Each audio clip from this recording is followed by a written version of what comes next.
Beruntung kita menjadi umat baginda Nabi besar Muhammad, umat yang selalu dirindukan oleh Nabi, umat yang dimana qala Rasul sallallahu alaihi wasallam, Nabi Muhammad sallallahu alaihi wasallam bersabda di dalam hadisnya, idza yushaku ahadukum bisyaukatin fi rijlih la'ajidu ala maha fi qalbi.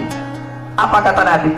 Andaikan salah satu dari kalian, wahai umatku, ada yang kakinya tertusuk duri, maka pasti kalian merasakan sakit.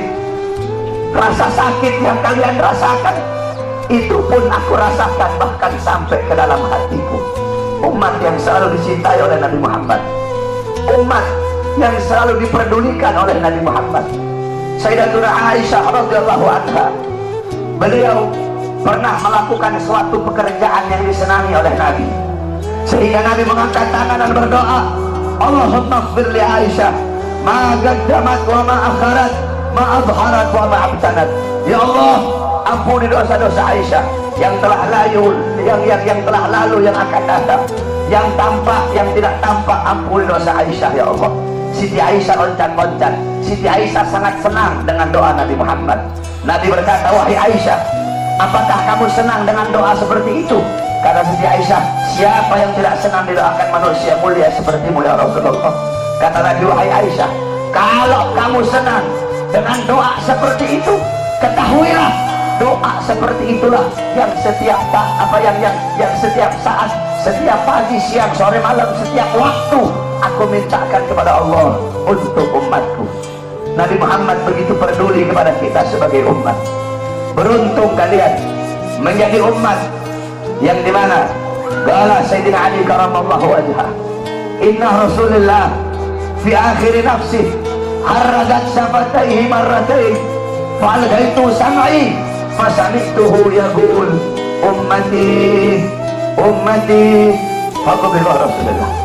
Sayyidina Ali berkata, Nabi Muhammad pada saat detik-detik terakhir nafasnya, aku melihat bibir beliau menggerakkan dengan 2 kali gerakan. Aku dekatkan telingaku, aku mendengar beliau berkata, ummati ummati, umatku umatku, kata Nabi Muhammad SAW. Bahkan pada saat detik-detik terakhir nafasnya, Nabi Muhammad masih memikirkan kalian sebagai umat. Ketika itu Nabi Muhammad terbaring sakit di kamar yang biasa beliau tiduri di rumah Sayyidatuna Aisyah radhiyallahu anha. Allah berkata kepada Jibril, wahai Jibril, turun kamu sampaikan kepada Muhammad, aku berikan kepada dia 2 pilihan. Apakah dia akan memilih aku atau dia memilih kehidupan dunia? Kalau dia memilih kehidupan dunia, akan aku panjangkan umurnya. Tapi kalau dia memilih aku, sampaikan kepadanya, pada hari ini akan datang ajalnya. Turun Jibril membawa firman tersebut. Kemudian Jibril menyampaikan, ya Rasulullah, Allah memberikan kepada kamu 2 pilihan. Apakah engkau memilih Allah atau memilih dunia? Kalau engkau memilih Allah, pada hari ini akan datang kematianmu. Kalau kamu memilih dunia, Allah panjangkan umurmu. Apa kata Nabi Muhammad? Wahai Jibril, sudah tentu aku lebih memilih Allah. Bagiku kehidupan sebenarnya bukan dunia. Kehidupan sebenarnya bagiku ketika ruhku berpindah menghadap Allah subhanahu wa ta'ala. Pergi Jibril membawa kabar tersebut. Kemudian Allah memanggil Israel, wahai Israel, wahai pencabut nyawa, turunlah kamu ke dunia. Pasang muka yang paling bagus, pasang wajah yang paling bagus. Kamu akan mencabut nyawa makhluk yang paling mulia, yaitu Nabi Muhammad. Kamu cabut nyawa dia, itu pun kamu izin dulu kepada dia, mau tidak dia dicabut nyawanya. Kalau dia mau kamu cabut, kalau dia tidak mau kamu kembali kepadaku. Turun Israel membawa perintah Allah untuk mencabut nyawa baginda Nabi besar Muhammad. Israel berdiri di depan pintu rumahnya Nabi. Israel tidak berani langsung masuk rumahnya Nabi. Israel berdiri di depan pintu rumah Nabi Muhammad. Israel mengucapkan salam, Assalamualaikum ya Rasulullah, Assalamualaikum ya Habibullah, Assalamualaikum ya Safiyullah. Pintu rumah dibuka oleh Sayyidatuna Fatimah. Sayyidatuna Fatimah putrinya Nabi membuka pintu rumah tersebut. Siti Fatimah berkata, siapa engkau? Apakah engkau tidak lihat ayahku sedang terbaring sakit?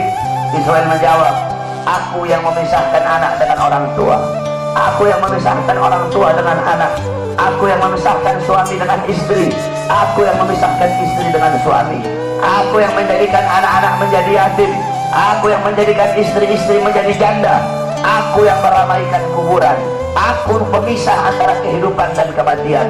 Aku adalah Israel.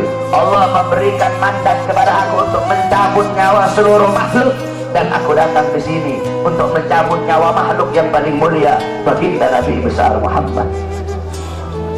Siti Fatimah lari menangis. Siti Fatimah kembali ke pangkuan ayahnya. Siti Fatimah berkata, wahai ayahku, engkau akan wafat. Wahai ayahku, kau akan meninggal dunia. Israel sudah ada di depan ingin mencabut nyawamu ya Rasulullah. Rasulullah berkata, jangan kau bersedih wahai Fatimah.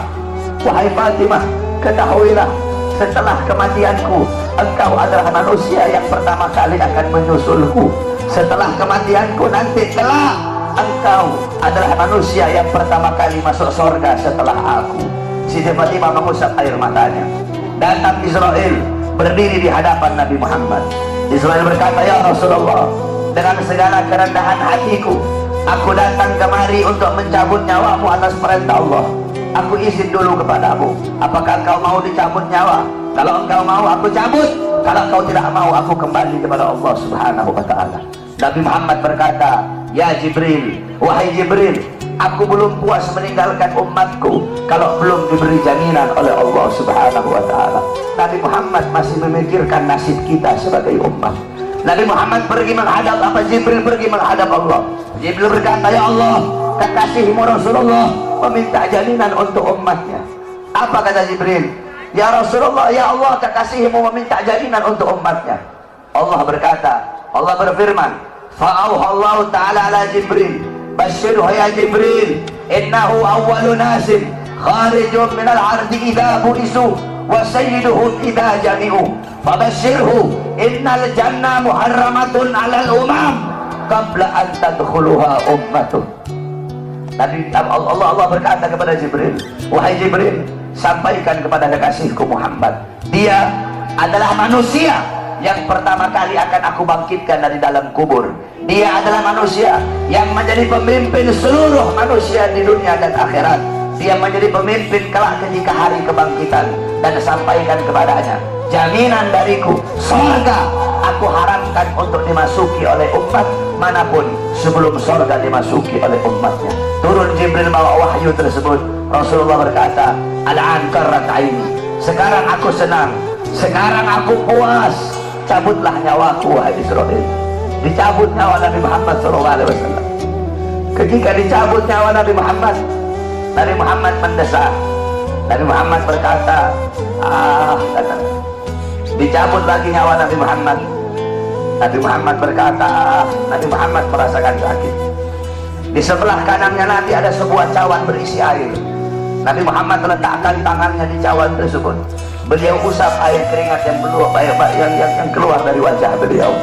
Kemudian beliau berkata, wahai Israel, apakah seperti ini rasa sakit dicabut nyawa? Israel berkata, iya ya Rasulullah, seperti itulah rasa sakit dicabut nyawa. Nabi berkata, apakah rasa sakit seperti ini juga yang nanti bakal dialami oleh umatku?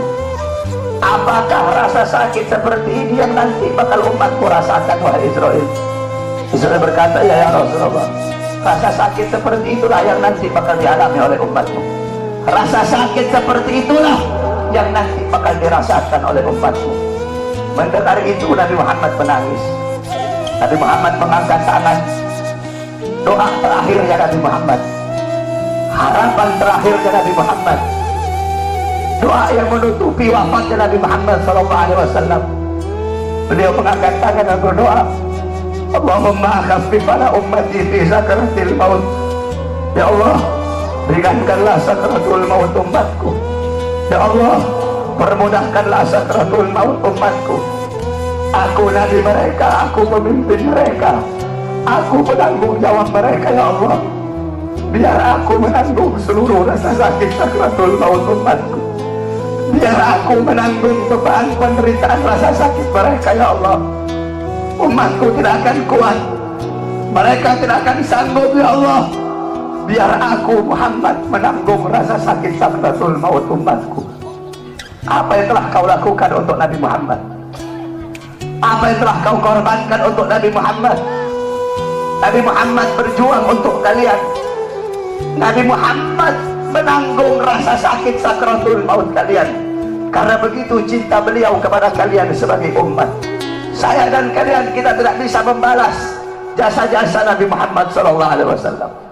Sekalipun kalian melangkah dari rumah kalian menuju kuburnya Nabi Muhammad, kalian tidak akan bisa membalas jasa-jasa Nabi Muhammad SAW. Oleh karena itu, saudara-saudaraku sekalian, setelah Nabi Muhammad wafat, banyak para sahabat-sahabat yang tidak kuat hidup. Ada sahabat yang berdoa, ya Allah, cabut kedua mataku. Untuk apa lagi aku melihat? Nabi sudah wafat, cabut kedua mataku. Aku tidak lagi mau melihat selain memandang wajah Nabi Muhammad. Ketika itu juga dia dibutakan oleh Allah Subhanahu wa Ta'ala. Ada yang angkat tangan, ya Allah, cabut nyawaku. Aku tidak lagi mau hidup. Untuk apa aku hidup? Nabi Muhammad sudah wafat, cabut nyawaku ya Allah. Ketika itu juga Allah cabut nyawanya. Kemudian ada seorang perempuan, ada seorang wanita, qalat li Aisyah, ya Aisyah, ikshif li qabrin Nabi. Wahai Aisyah, bukakan untukku kuburnya Nabi Muhammad. Dibuka kuburnya Nabi oleh Siti Aisyah. Masuk ini perempuan, fabakat hatta matat. Wanita ini menangis depan kuburnya Nabi sampai dia mati saat itu.